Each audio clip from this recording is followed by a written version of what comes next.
다 같이 읽어볼까요? 시작. 제자들을 격려하신 예수님. 오늘 본문에는 두 번째로 제자들을 격려하신 예수님에 대해서 함께 나누겠습니다. 지난번에 요한이 요한복음을 기록한 것을 이미 20장에서 끝냈잖아요. 내가 왜 이 요한복음을 기록했는가? 제자들은 기록의 목적을 가지고 쓰게 됩니다. 그러죠? 그렇기 때문에 요한복음 기록의 목적은 두 가지가 있습니다. 첫 번째는 예수님이 하나님의 아들이십니다. 두 번째는 예수 믿는 자마다 구원을 받는다. 이 두 가지죠. 첫 번째 무엇이냐고요? 예수님은 하나님의 아들. 두 번째는 예수 믿는 자는 구원을 받는다. 이 두 가지만 알면은 요한복음은 바로 이런 주제 안에서 쓰여졌거나 사도 요한은 마지막 마무리하면서 내가 요한복음을 쓰는 이유가 이것이다라면서 우리가 요한복음 20장의 마지막 절에 기록됩니다. 그러다가 한 장을 더 기록하고 싶은 무엇인가 우리에게 말하고 싶은 간절함이 있는데 그 간절한 마음을 담아서 21장 부름 같은 메시지를 던집니다. 이 메시지를 통해서 우리에게 새로운 것을 발견하기 소망했죠. 예수님은 책망하는 자가 아니고 예수는 꾸짖는 자 아니라 그들의 죄를 막 노골적으로 막 들춰내는 것이 아니라 예수님은 정말 격려하시고 이루하시고 세워주신 분임을 우리가 발견할 수 있습니다. 그런데 제자들 먼저 우리 제자들의 모습을 보면 우리들의 모습이 그러지 않은가라고 생각을 합니다. 지난주에 우리가 두 가지 나누는데요. 그중 첫 번째 다 같이 읽읍시다. 시작. 제자들은 과거로 돌아가 예수를 만났죠. 몇 번을 만났어요? 도마만 빼고 두 번씩을 만났습니다. 예수님은 두 번째로 보여주면서 아무도 없는 그 방에 모든 사람이 있고 문이 닫혀 있는 방에 예수님이 들어오셔서 가장 먼저 전한 것이 무엇입니까? 평강입니다. 그리고 도마가 있을 때 두 번째 나타나서 자기의 손과 발과 옆구리를 보여주면서 내가 정말 살아났다면서 확신시켜줍니다. 그리고 확신을 가졌는데 불구하고 이 제자들은 어디로 돌아갔어요? 과거로 돌아가고 말았던 것입니다. 지난주 여기서 핵심적인 무엇입니까? 바로 내가 예수님의 십자가의 죽음과 부활을 믿다 하더라도 성령의 능력을 받지 않으면 우리는 믿음에서 떠나버릴 수밖에 없다는 것이죠. 그래서 우리가 예수의 죽음과 부활과 성령의 인도를 받아야지만 내가 확실히 거듭난 삶을 살아갈 수 있다는 것을 보여줍니다. 그런데 베드로의 말 한마디로 6명의 다른 제자들도 함께 우리로 가겠노라 하면서 떠나버리는 사람들이 있습니다. 여기서 중요한 것은 아무리 믿음이 좋은 사람도 그래 신앙생활을 오래 했던 사람도 과거로 돌아가는 일은 있을 수가 있다는 것이죠. 그런데 우리는 날마다 나를 쳐서 주께로 복종시켜야 된다. 거기에 대해서 우리가 지난주에 나누었고요. 두 번째는 과거로 돌아가서 우리가 굉장히 큰 무엇인가 해보려 하죠. 그럼 어떻게 합니까? 두 번째 이렇습니다. 다 같이 읽어봅시다. 시작. 제자들은 밤새 아무것도 찾지 못하였다. 이런 3년 동안 잠시 예수님을 따라다녔지 그 전부터 그들 누구였습니까? 어부였어요. 그 7명의 제자들은 어부들이었어요. 어부들이었기 때문에 물때를 잘 알았겠죠. 언제 어느 시간 가면은 거기에 많이 잡힌다는 거 그것도 알았습니다. 처음에 예수님께서 갈릴리호수에서 베드로 만났어요. 베드로에게 육지에 뛰어보라 해서 뛰어보았습니다. 그리고 나서 깊은 데 가서 그분을 내리라 했습니다. 베드로 말은 무엇입니까? 내가 밤새도록 잡았더니 한 마리 잡지 못했습니다. 그 말은 뭐예요? 밤에가 물때였습니다. 지금은 고기를 잡을 수 있는 시간이 아닙니다. 이 메시지가 같다는 거예요. 그런데 예수님의 말씀에 의지해서 내가 그물을 내리겠습니다 합니다. 왜 여기서 말씀을 의지했을까요? 베드로가 예수님을 믿었을까요? 아닙니다. 많은 군중들이 모여들고 지금 모든 군중들의 시선이 누구에게 갑니까? 베드로가 가죠. 베드로에게 갈 수밖에 없는 것은 육지에 조금 뛰어서 말씀을 가르치도 모든 사람들이 그 말을 다 듣고 있었다는 것입니다. 베드로는 지금 이제 예수님과 함께 그 배에 타서 집중받고 있는 시간입니다. 그렇기 때문에 말씀에 의지할 수밖에 없는 상황에 놓여 있는 것입니다. 베드로가 믿음이 좋아서 아닙니다.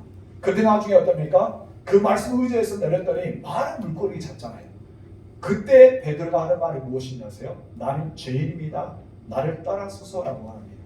그렇다면 그 내리는 순간까지 베드로는 그 마음속에 무엇이 있었을까요? 베드로만 알겠죠. 그러나 그 마음속에는 불신이 있을 수도 있습니다. 죄인이라는 거예요. 예수의 말씀을 의지하며 내렸지만 그러나 그 말씀 안에는 의지한 것이 믿음이 없다는 것도 있을 수 있다는 거예요. 그와 같이 예수의 말씀을 의지했다는 것을 보게 됩니다. 그러나 그들이 이제 그렇게 갈릴리 호수에 대해서 빠삭이하는 그들이 이제 과거로 돌아와서 그물을 내며 많은 물고기를 잡을 줄 알았어요. 그러나 밤새도록 아무것도 잡지 못하는 신세가 되었습니다. 여러분, 우리가 시험 들고 상처받아서 이제 정말 주님의 일을 그만하고 싶다, 나 주님의 일을 안 해 하고 우리가 떠나버립니다. 그리고 주님의 일을 감당하지 않습니다. 그때부터 우리는 무엇인가 모르게 세상에서 형통하고 잘 될 줄 알지만은 어때요? 잘 되지가 않는다는 것이죠.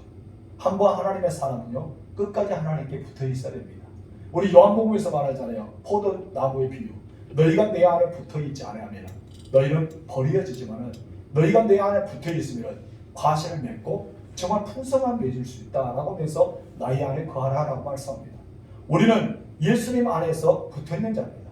주님과 함께 살아가는 자예요. 한번 내가 신앙 고백해서 내가 예수를 믿습니다, 나는 이런 직분을 받습니다, 하나님 내게 충성되게 여겨서 나에게 주심을 감사합니다 고백하며 나아가면은 우리는 어떠한 일이 있어도 몸된 교회를 붙어 있어야 할 줄 믿습니다.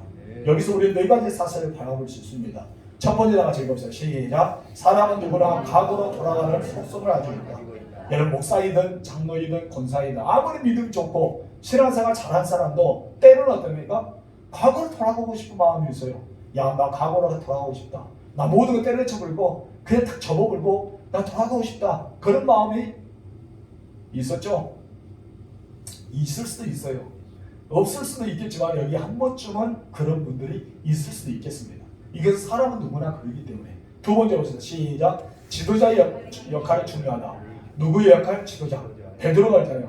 나 간다 라고 하니까 나머지도 무엇이에요? 우리도 가자 하면서 이 베드로를 따라가고 가는 거예요. 그럴 때 지난주에도 중직자의 말 한마디가 교회를 좌우하기 때문에 중직자를 신중하게 생각하고 지르게 된다. 그에 대해서 함께 나누고요. 세 번째 다 같이 시작. 십자가 부활로만 세상을 이길 주체가 없다. 그럼 무엇을 받아야 된다? 성령. 여러분, 십자가를 경험했습니다. 누가요? 그 7명의 제자들이. 예수님의 부활도 경험했습니다. 예수님의 제자 7명 중에 7명 중에 누가 있습니까? 진짜 예수님의 옆구리에 창자국에 손을 넣어봤던 사람이 있어요. 예수님은 못자국에 손으로 만져본 사람이 있었단 거예요. 그 7명 중에 업으로 돌아갔던 사람 중에 누구였어요? 도마가 있었어요. 그럼에도 불구하고 살아계신 예수님을 만졌어요. 그 여권의 창자국에 손가락을 넣어봤어요. 그럼에도 불구하고 어디 갔다? 과거로 돌아오고 말았던 것입니다. 여기서는 부활과 십자가만으로서 이 세상을 이길 수 있는 육체가 없다. 아무리 내가 많은 은사를 체험했어요. 몸도 치유됐습니다. 기적적으로. 그리고 내가 신비한 것도 보았습니다. 그리고 내가 방언도 나옵니다. 천사의 말도 합니다. 수많은 능력을 보았다 하더라도 여러분, 그 사람 믿음이 끝까지 갈까요? 안 간다는 것입니다. 여러분, 출애굽을 보세요. 여러분, 모세가 이스라엘 백성들을 이끌고 가잖아요. 모세가 이스라엘 백성들을 이끌고 나올 때 애굽에 몇 가지 재앙이 일어났습니까? 10가지 재앙을 그들 보았어요. 그리고 나오자마자 어떤 일이 있습니까? 홍해가 갈라졌습니다. 그리고 반석에서 물이 나옵니다. 그리고 만나가 내려옵니다. 메추라기가 옵니다. 낮에는 구름기둥 덮어서 시원하게 해주고 밤에는 불기둥 덮어서 따뜻하게 해줍니다. 그러나 그들이 하나님께 어떻게 했습니까? 그들이 하나님을 끝까지 믿고 순종하며 나아갔습니까? 아닙니다. 우리를 애굽의 장지가 없어서 이 광야에 들어가서 우리를 죽이려 하느냐, 여기서 매장기로 맞기 위해서 우리를 여기 데려왔느냐, 그 사람들 이야기입니다. 보았어요. 기적을 보고 체험했습니다. 여러분, 신령한 음료도 마셨습니다. 놀라게 역사했는데 왜 그렇게 되었느냐면은 그 안에 뭐가 없었기 때문에? 성령이 없었기 때문에. 여러분, 내 안에 성령이 충만하며 여러분 엄청난 역사를 일어납니다. 이 베드로가 나머지 6명의 제자들이 왜 과거로 돌아갈 수밖에 없었다는 것은 그들이 뭐가 없기 때문에? 성령이 없었기 때문입니다. 나중에 여러분 오순절 마가의 답방에서 성령이 임합니다. 그들은 어떠합니까? 목숨을 걸고도 주님을 위해서 고백하며 살아갑니다. 어떠한 순간에도 예수가 자기의 주님을 고백하십니다. 여러분, 그 사람들이 위대한 쓰임 받는 것은 바로 성령밖에 없다. 그렇기 때문에 우리가 죽음과 부활과 성령의 은혜, 이 3인칭이 하나가 되어야지만 오직 우리가 신앙생활을 승리할 수 있다. 그에 대해서 우리가 지난주에 함께 나누고요. 네 번째 다 같이 시작. 성령의 역사가 없이는 인간의 수고는 아무것도 아니다. 여기서 말하잖아요. 성령의 역사가 없이는 우리의 수고는 아무것도 아니다. 오히려 그 역사가 없으면 나를 드러낼 뿐이죠. 자기 의만 드러낼 수밖에 없는 것을 보게 됩니다. 여러분, 그런 메시지를 가지고 말씀하고요. 자, 세 번째 우리 나같이 볼까요?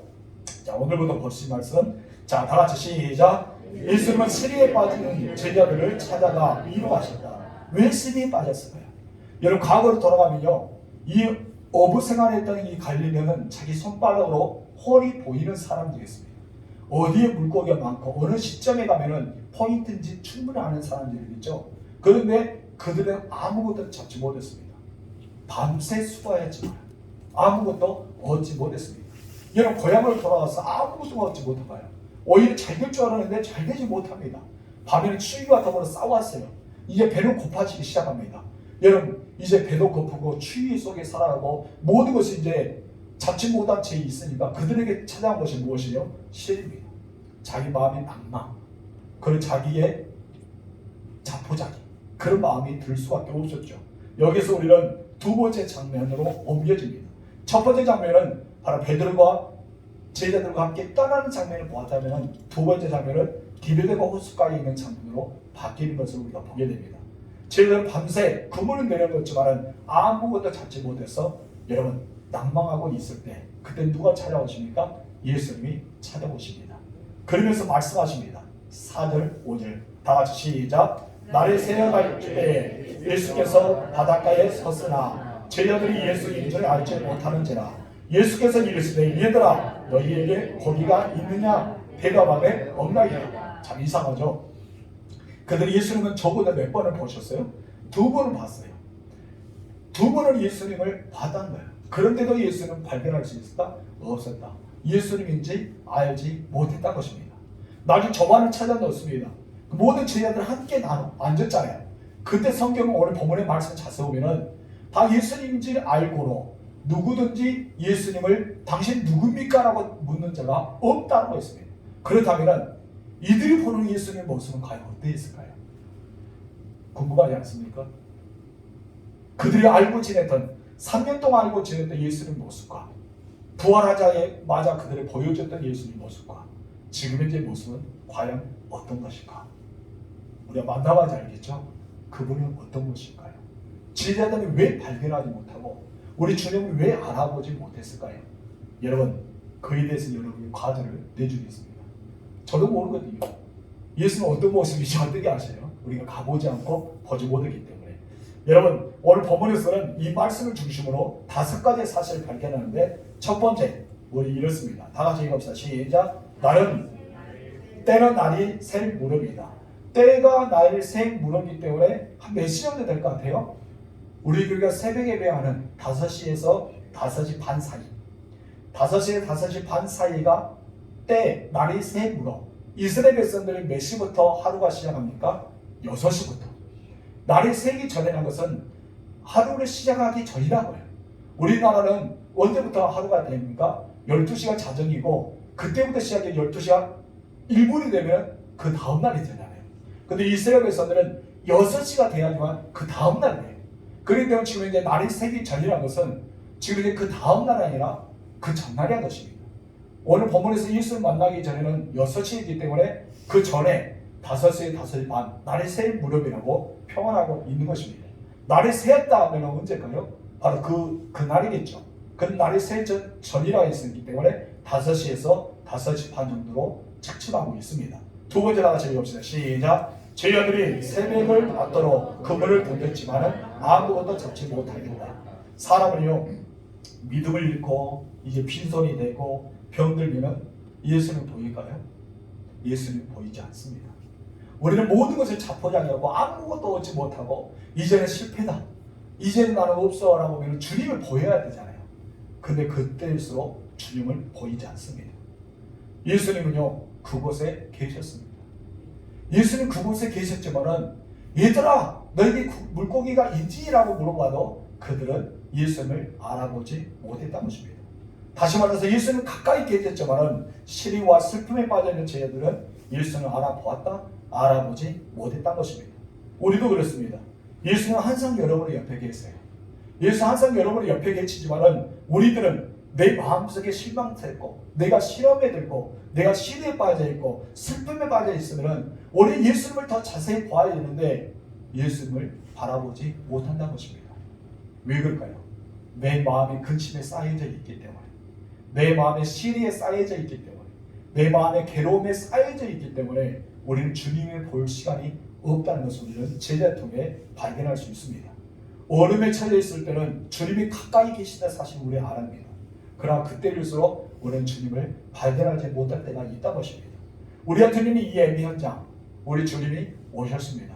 아멘. 우리 주님이 계십니다. 아멘이십니까? 그럼 여러분 어떠합니까? 주님이 계신다는 것을 알고 있는데 어디에 계실까요? 우리 주님이 어디에 계실까요? 십자가에 계실까요? 여러분 우리 주님 어디 계실까요? 우리 그에 대해서 한번 생각해 봐야 돼요. 우리 주님은 이곳에 임재하였습니다. 그리고 우리는 하나님 앞에 예배를 드립니다. 하나님 우리 예배를 받으십니다. 우리 예배 가운데 역사하십니다. 우리 예배 가운데 은혜를 부어주십니다. 그렇다면 우리 가운데 계신다는 것은 어떻게 느껴지냐 이거예요. 여러분 예배 드릴 때 감동이 느껴집니다. 나도 모르게 찬송을 들을 때 눈물이 흘려지게 됩니다. 말씀을 들을 때 그 은혜를 통해서 아멘이라는 소리가 나옵니다. 우리에게 무엇이가 모르게 내 안에서 영적인 것을 폭발시키는 분이 누굽니까? 바로 예수님이십니다. 우리 주님이 예배를 돕는 거예요. 그렇기 때문에 성령의 인도를 따라 진리 안에 예수님 안으로 인도된 예배가 바로 우리가 드리는 예배이기 때문입니다. 그렇다면 그곳에 하나님의 임재가 있고 우리 그곳에서 하나님의 은혜를 경험하고 우리 주님을 만날 수 있는 귀한 시간이 된다는 것을 우리는 알아야 될 줄 믿습니다. 이 시간 아멘이 됩니까? 우리 주님의 음성을 느껴집니까? 무엇인가 모르게 내 마음에서 막 샘솟는 기쁨이 나옵니까? 그렇다면 우리 주님은 함께 계시고 있다는 것입니다. 그것이 바로 예수님이 계신 거예요. 그런데 제자들은 실망하고 좌절하는 게 마음속에 이미 닫혀 있는데 어떻게 주님을 볼까요? 그들이 볼 수 있는 것은 오직 하나였습니다. 무엇만 봤어요? 그물만. 제발 좀 잡혀야 되는데. 이 세상의 일만 딱 보면서 제발 좀 잡혀야 되는데. 내 근심과 걱정만 보면서 제발 이것이 해결돼야 하는데 이것만 본단 말이에요. 그런데 그 안에 우리 주님이 이미 오시는데 불구하고 내 눈이 열려지지가 않는 것입니다. 근데 여러분 한 가지 팁을 주겠습니다. 언제 그들의 눈이 열려졌을까요? 언제입니까? 물고기를 낚을 때. 그렇지. 물고기를 잡았을 때. 여러분 놀랍지 않습니까? 인생의 문제가 해결될 때 그때 비로소 우리 주님이 함께 하셨구나. 우리 주님이 나를 도와 계시고 있구나. 우리 주님이 나와 동행하고 계시구나. 우리 주님이 나를 붙들어주고 계시구나. 이것을 느껴지는 것입니다. 여러분 세 번째 우리 다 같이 함께 읽겠습니다. 세 번째 읽었어요? 다 같이 시작. 믿음을 떠난 인생에게에서 실패한 사람에게 예수님은 말을 걸으신다. 예수님은요 실패한 인생들, 낙심된 인생들, 시험에 든 인생들, 좌절하고 있는 인생들에게 말을 걸어옵니다.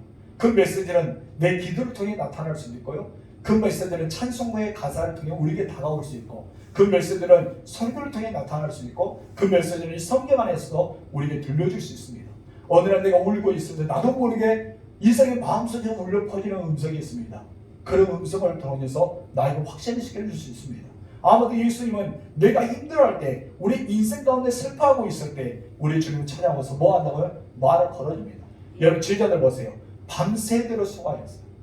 밤새도록 군문을 내렸다 올렸다 배를 이동했다 또 내렸다 올렸다 내렸다 올렸다 한 거예요. 그런데 한 마리도 잡았다? 비내미나 하나를 못 잡았단 말이에요. 아무도 못 잡았습니다. 그런데 예수님께서 실패하고 낙심하고 있고 좌절하고 추위에 떨고 있는 제자들에게 말을 걸으십니다. 5절 시작. 예수께서 이르시되 얘들아 너에게 고기가 있느냐? 대답하되 없나이다. 없어요.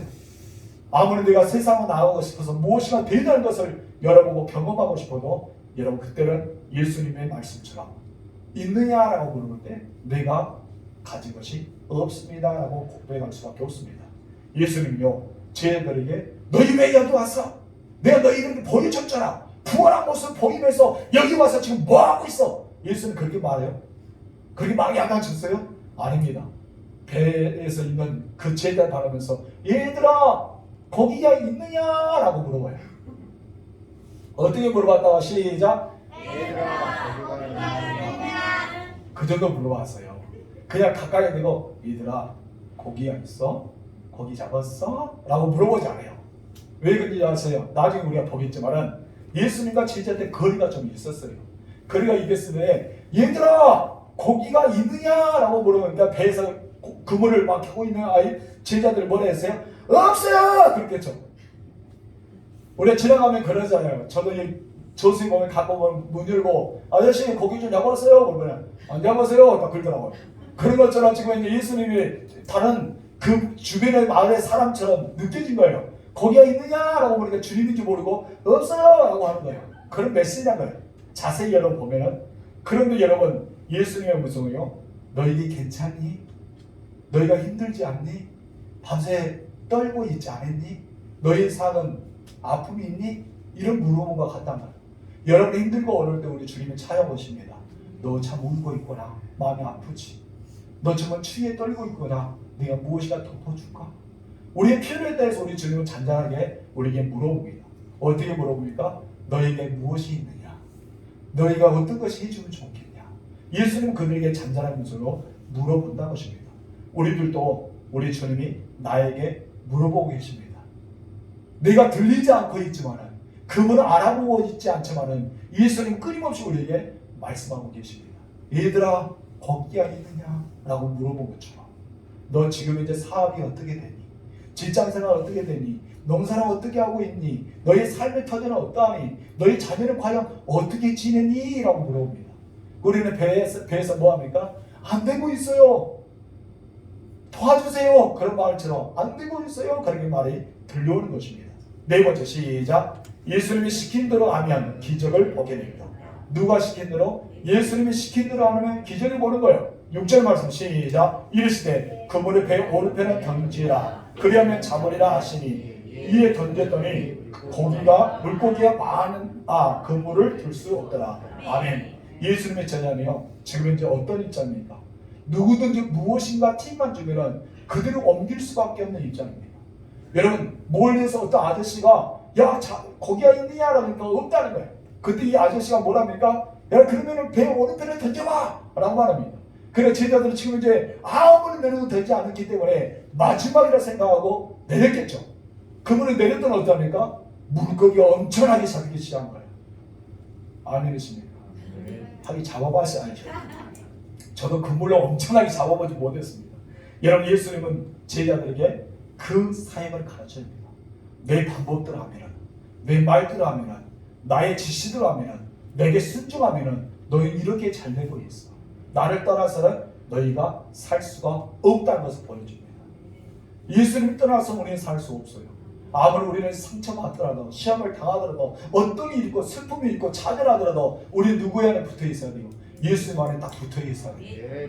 아멘이십니까? 그래도 우리는 예배 현장에 머물러야 돼요. 교회 안에 머물러야 돼요. 우리는 죽어도 주님 안에서 살아가야 줄 믿습니다. 그래야 문제는 해결되는 것입니다. 오늘 본문에도 제자들이 예수님을 알지 못한 채 그냥 배 오른편을 던지라니까 제자들 그대로 시켰어요. 예수님 말씀인지 예수님인지 모르지만 어떤 분이 하나였기 때문에 그대로 내렸습니다. 그랬더니 많은 물고기에 잡아서 올릴 수 없을 정도로 엄청난 물고기가 잡히기 시작한 겁니다. 여러분 일이 잘 풀리지 않습니까? 여러분 무엇인가 모르게 아무리 기도해도 되어지지 않습니까? 그때 마지막으로 성령의 이름으로 기도하고 예수님 기도할 때 문제가 해결된 것을 보이지 않습니까? 그랬다면 그때 우리 주님이 여러분 마음만에 기도하라 라고 말씀한 것입니다.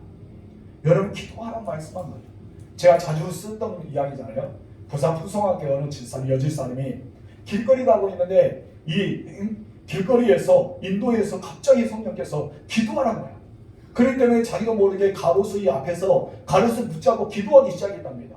주변 사람은 그 사람이 정신이 이상한 줄 알았어요. 몸에서 혀를 차고 지나가다 있겠죠. 막 가로수를 잡고 막 방언으로 기도하는데 여러분 사람이 정사를 보겠습니까? 예수 믿는 사람도 저 사람 꼭 여기서 기도해야 될까? 그렇게 나타나게 되겠죠. 그런데 놀라운 사실이요. 그 자리에 기도했더니 그날 밤에 그 남편이 뭐라 했어요? 내가 죽을 뻔했다고.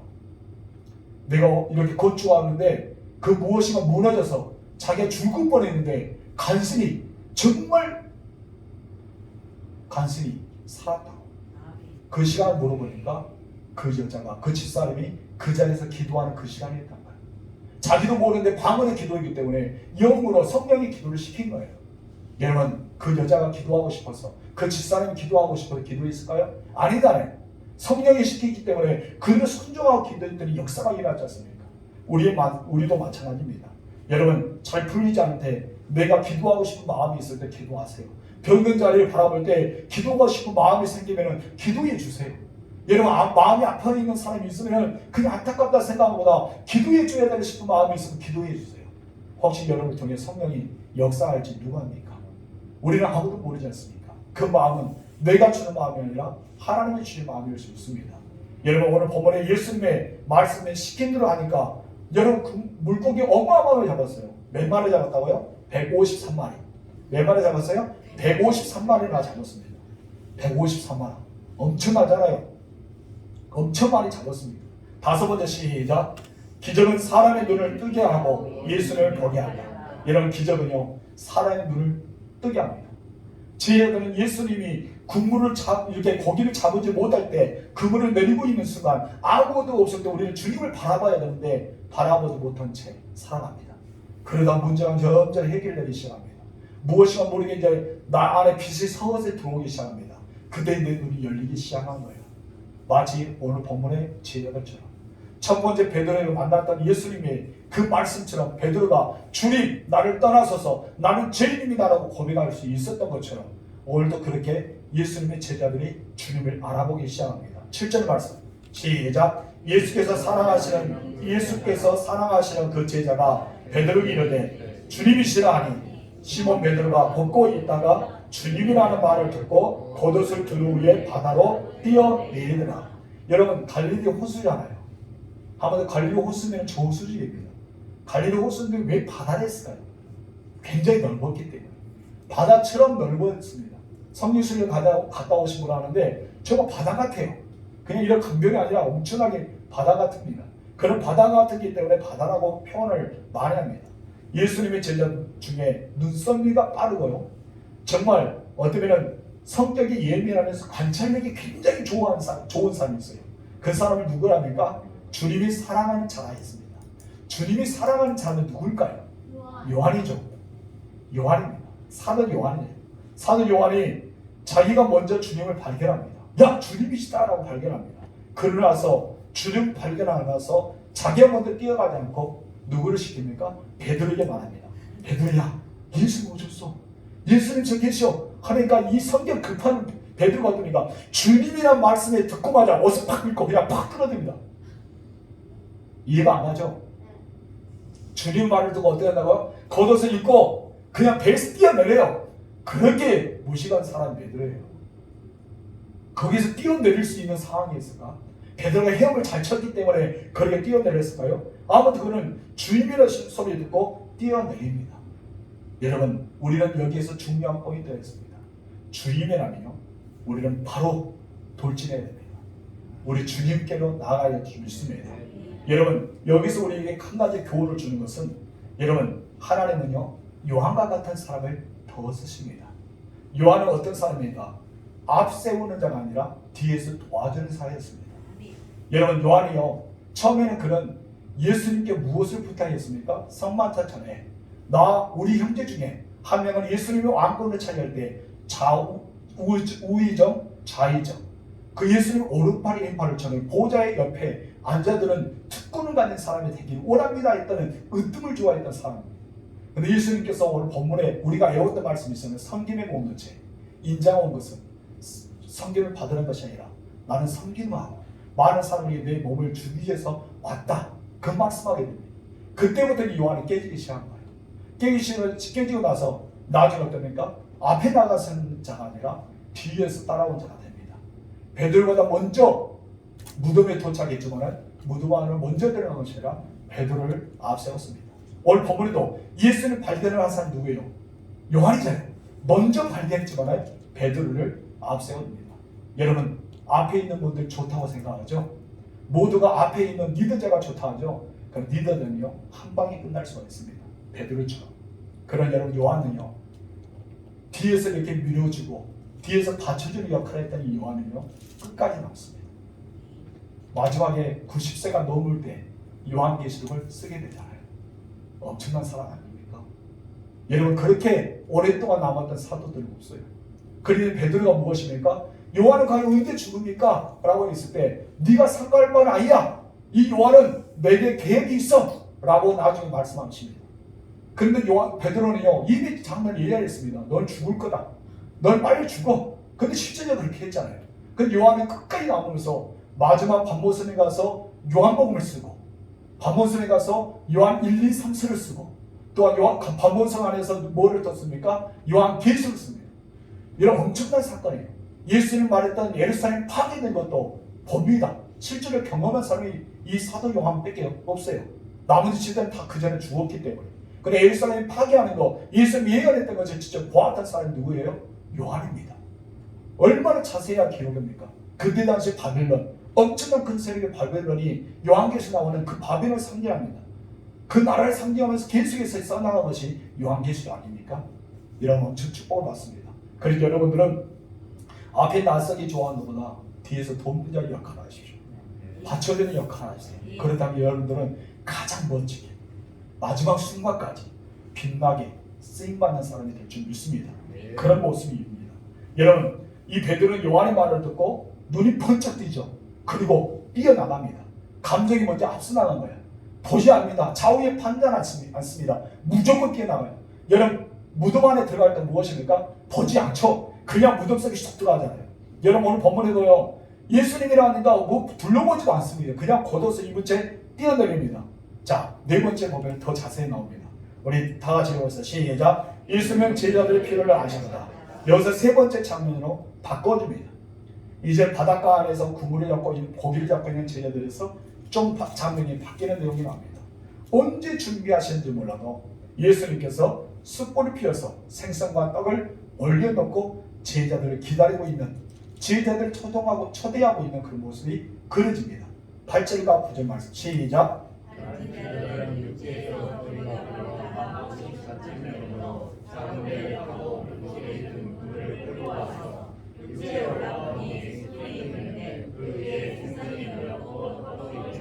아멘. 여러분 여기서 보면요 다른 제자들은 지금 배 안에 있잖아요. 베드로는 육지로 올라왔습니다. 그는 지금 이제 배와 육지의 사이가 어느 정도 된다고 여기 말합니까? 50칸쯤 된다고 합니다. 50칸쯤 된다는데 여러분 성경 주소 보세요. 주소 보면 오늘 성경에 보면은 50칸 앞에가 일자 숫자가 있는데 이게 주석입니다. 일자 숫자 밑에 쭉 성경 밑에 보면은 무엇이 나옵니까? 200규빗이랍니다. 얼마 나온다고요? 200규빗. 그럼 200규빗의 거리예요. 200규빗의 거리가 어느 정도 될까요? 모르죠? 사람이 장상한 사람이 손끝에서 팔꿈치까지 여러분 이 장상한 사람들은 여기가 45.6cm를 봅니다. 약 45cm예요. 45cm가 1규빗입니다. 옛날에 잣대가 없었죠. 그러기 잣대 되면 1규빗, 2규빗, 여기가 몇 규빗? 2규빗 정도 돼요. 그럼 여기가 몇입니까? 45cm를 계산하면 90cm. 그렇게 옛날에 계산했어요. 그 정도 거리 이렇게 두었다는 것입니다. 그렇다면 이 45cm 정도의 거리가 이 규빗이 몇 규빗이 된 거예요? 200규빗이 된 거예요. 그러면 여러분 봅시다. 자, 넘겨주세요. 자, 50칸쯤 된다는 말이 200규빗 정도 됩니다. 규빗은 성인 남자의 손가락부터 팔꿈치까지 몇 센치? 45.6cm를 말한다. 넘겨주세요. 그렇다면은 그거 안 나왔어요? 거기까지입니까? 그러면은 여기서 여기 말하는 그 팔꿈치로 200규빗 되기 때문에 지금 이제 약 90m, 90m가 되는 거예요. 90m. 지금 이제 90m가 100m 정도 가까이 떨어져 있습니다. 제자들과. 근데 거기서 100m 정도 되는데 여러분 베드로가 어떻게 했다고요? 주님이라서 하니까 그냥 퍽 들어간 거예요. 상상해 보세요. 100m 거리가 짧습니까? 뭐 길입니까? 길잖아요. 여기서 거기까지 100m 안 됩니다. 전주 사이가 50m 돼요. 여기서 그거지 우리 저 박순애 시사 있는 까지 한 많이 해봐야 30m 정도 될 거예요. 그러면 우리 교회 왔다 갔다 해야지만 약 90m 정도 된다고 생각합시다. 이렇게 큰 거리에서 베드로가 뛰어내렸다는 거예요. 여러분 이 뛰어내렸다는 것은 어떤 것입니까? 주님을 위해서 목숨을 던지기로 가고 있다는 것 같습니다. 쉽게 뛰어낼 그런 시간이 아닙니다. 바로 이렇게 육지가 가까워서 폴대 뛰어서 그냥 이 정도 단계에서 그냥 걸어간 것이 아니라 와의 몸이 잠긴 채 헤엄치면서 주님께로 갔다는 베드로의 모습을 우리가 생각해 봐야 됩니다. 그 마음만큼 이 베드로는 누가 간절했습니까? 온통 밤새도록 고기를 잡았지만은 그 마음속에는 주님으로 가득 차 있었단 말이에요. 우리 예수님으로 가득 차 있었기 때문에 예수님이라는 소식을 한 번을 듣자마자 뛰어내릴 수 있는 그런 결단이 있었던 것을 우리가 보게 됩니다. 여러분 90m 헤엄 잘 치는 분이 있어요? 저는 옛날에 헤엄을 아무리 잘 쳐도 90m까지는 막 자유하고 배워서 막 그렇게 못할 것 같아요. 그렇게까지 왔다는 것입니다.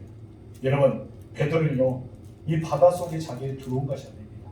우리 주님이 나시니까 만약에 주님이시던 것은 걷고 있는 예수님을 바라보면서 나도 걷게 해주세요 라고 했던 사람이 누굽니까? 베드로잖아요.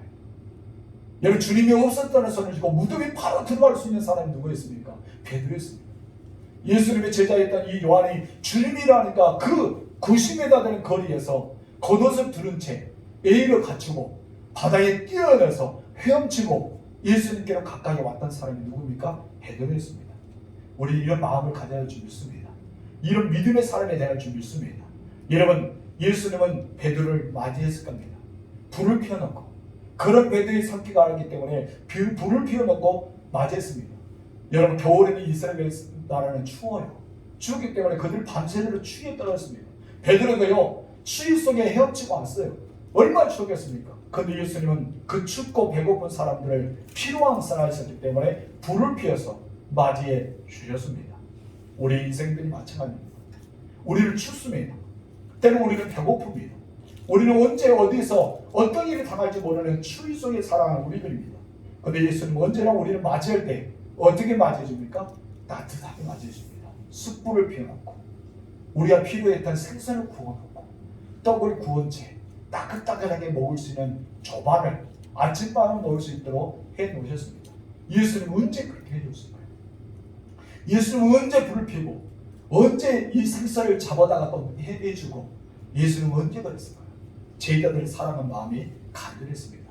우리 10절과 11절 말씀 시작. 예수께서 이르시되 지금 잡은 생선을 좀 가져오라 하시니 시몬 베드로가 올라가서 그 물을 육지에 끌어올리니 가득히 찬 큰 물고기가 153마리라 이 같은 많으나 그 물이 찌개지지 아니하였더라. 여기서 누가 등장합니까? 베드로. 역시 베드로 마음에 들어요. 척척척 하더라. 너 이거 해? 너 이거 생선 있느냐? 이렇게 네? 하고 막 달려가고 딱 그 물 올려서 언제 숫자도 재봤을 거예요. 자 대단합니다. 숫자 딱 세우니까 115마리. 그 중에 또 하나 갖고 와서 예수님과 함께 잔치를 벌이고 있는 것을 봅니다. 여러분 다섯 번째 볼까요? 다 같이 시작. 주님의 것 위에 우리의 것을 더하게.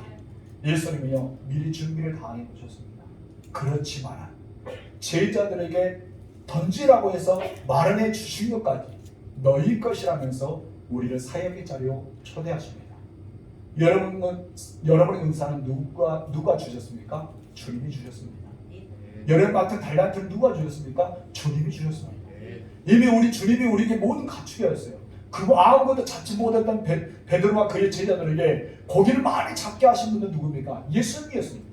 예수님께서 저방까지 차려놓고 부족할 것 같아서 너에게 무엇이 생선이 있느냐 가져가라 라고 합니다. 그것도 무엇입니까? 잡은 생선 중 가져오라는 것입니다.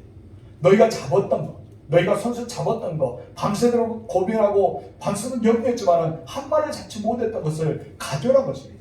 이것을 가르쳐 무엇이라고요? 주님 것 위에 내 것을 더하기. 하나님의 은사, 하나님의 영적인 성령의 기름 부으심이 있다면 내게 맡긴 달란트, 내게 맡던 직분, 나에게 있는 재능을 더하는 것입니다.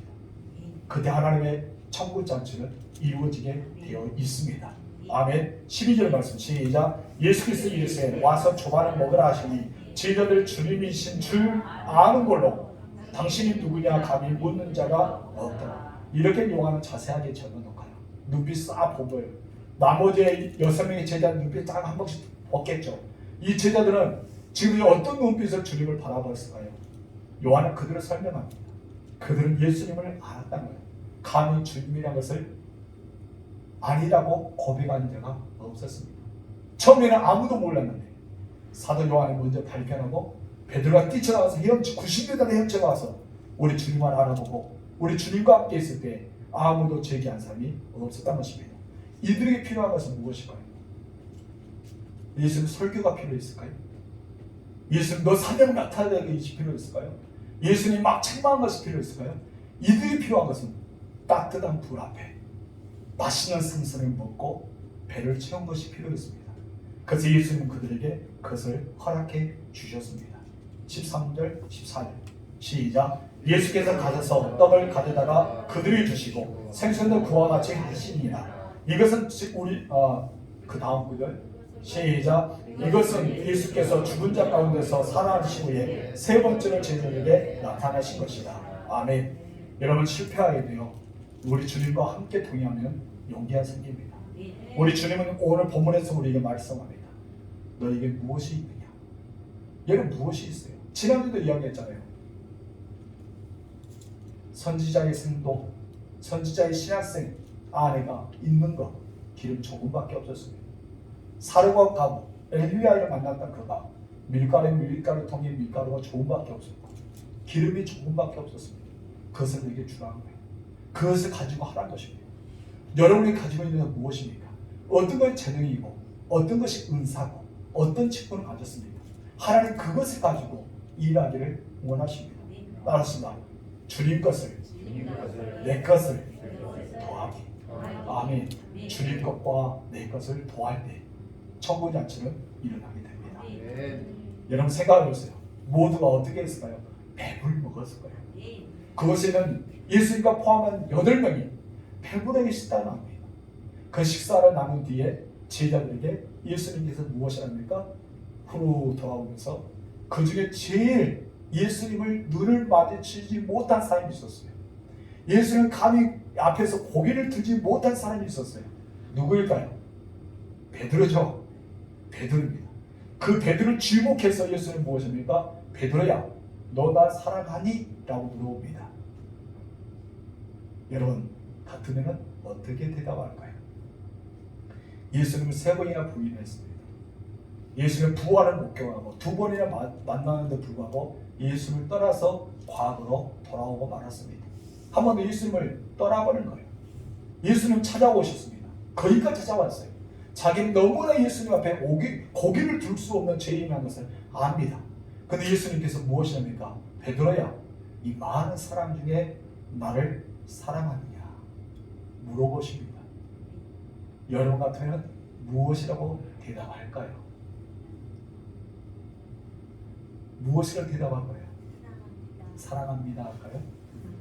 베드로는요 진실된 마음으로 고백합니다.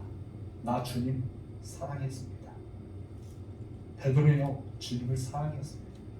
그러나 자신이 없었던 거예요. 여러분 끝까지 주님을 사랑하시길 주님으로 축복합니다. 다음 주에 이어서 하겠습니다. 하나님 아버지 감사합니다.